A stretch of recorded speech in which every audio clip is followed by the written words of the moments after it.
Hey, I'm thinking of titling this video my motivation, but I've got to actually remember what my motivation is. So this is my attempt at actually, getting that thought process worked out.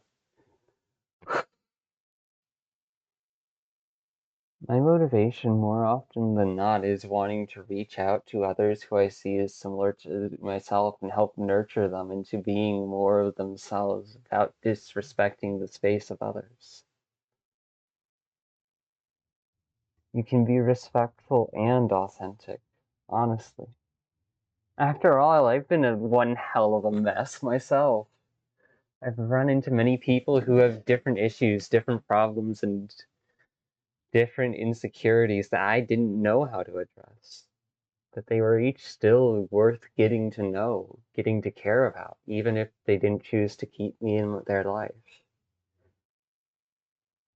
Because if I'm able to pick my own self back up again, time after time, and I'm able to pass that skill on to another, onto someone who can address things that I can't, what do you think happens when that skill starts spreading?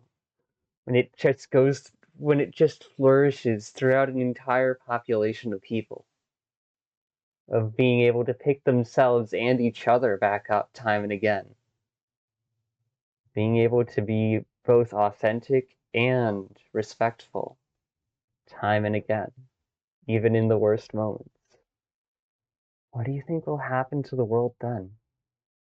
Because I don't know about you, but I know for damn sure I want to see that. So yeah,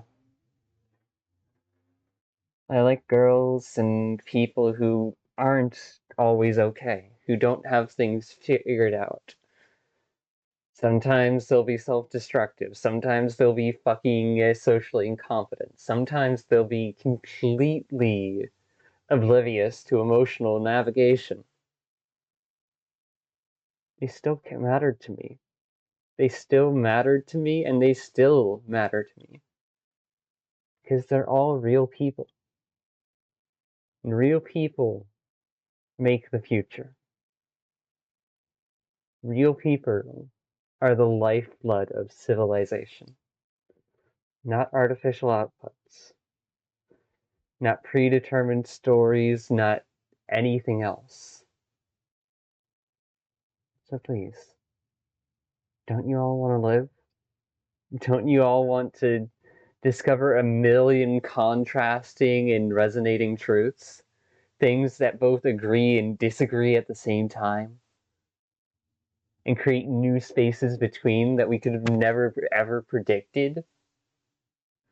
Well, learning to be there for yourselves and each other so that each of us can have our own lives without trampling over the life of another, without weaponizing our own limitations against another. I think that would be wonderful.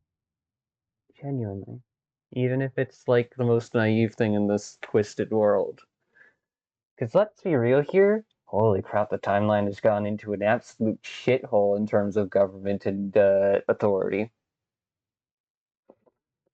And a lot of people are still pretending that everything's okay. I don't blame them. That's what they've been taught to do their whole life.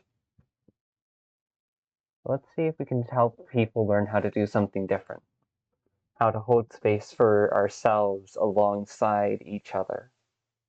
As well as acknowledge when we can't without becoming cruel or mean or bitter about it towards the very people we care about.